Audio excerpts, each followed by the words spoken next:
College ಕ್ಯಾಂಪಸ್ನಲ್ಲಿ ರಾಶಿ ರಾಶಿ ಬಗೆಬಗೆಯ ತರಕಾರಿಗಳು, ಕಾಲೇಜ್ ಯೂನಿಫಾರ್ಮ್ನಲ್ಲಿ ಹಳ್ಳಿಯ ಹಣ್ಣು ಹಂಪಲು ಮಾರಾಟ ಮಾಡುವ ವಿದ್ಯಾರ್ಥಿಗಳು, ಅಳಿವಿನಂಚಿನ ಕಾಡು ಉತ್ಪನ್ನಗಳು, ಈ ಎಲ್ಲಾ ದೃಶ್ಯಗಳು ಕಂಡುಬಂದದ್ದು ಉಡುಪಿಯ ಎಂಜಿಎಂ ಕಾಲೇಜಿನ ಕೃಷಿ ಸಮ್ಮೇಳನದಲ್ಲಿ. 2 ದಿನಗಳ ಕಾಲ ನಡೆದ ಈ ಕಾರ್ಯಕ್ರಮದಲ್ಲಿ ಖ್ಯಾತ ಕೃಷಿ ಮತ್ತು ಕೃಷಿಯೇತರ ಚಟುವಟಿಕೆಗಳ ಸಾಧಕರಿಂದ ಮಾಹಿತಿ ಮಾಲಿಕೆಯೂ ನಡೆಯಿತು. ಮಕ್ಕಳು ಆಯೋಜಿಸಿದ್ದ ಈ ಕಾರ್ಯಕ್ರಮದಲ್ಲಿ ಇನ್ನಿಲ್ಲದ ಸ್ಪಂದನೆ ದೊರೆಯಿತು. ಮೊದಲ ದಿನ ತರಕಾರಿ 1 ಗಂಟೆಯಲ್ಲಿ ಖಾಲಿಯಾದರೆ ಮರುದಿನ ವಿವಿಧ ಬಗೆಯ ಉತ್ಪನ್ನಗಳ ಮಾರಾಟಗಾರರು ಅಧಿಕ ಸಂಖ್ಯೆಯಲ್ಲಿ ಪಾಲ್ಗೊಂಡಿದ್ರು.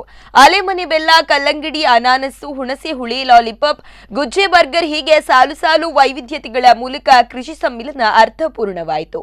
ಕೃಷಿಯಿಂದ ದೂರ ಉಳಿದಿದ್ದ ಮತ್ತು ಈ ಬಗ್ಗೆ ಮಾಹಿತಿ ಇರದ ವಿದ್ಯಾರ್ಥಿಗಳಿಗೆ ಈ ಸಮ್ಮೇಳನ ಹೊಸ ಉತ್ಸಾಹ ತಂದುಕೊಟ್ಟಿತು.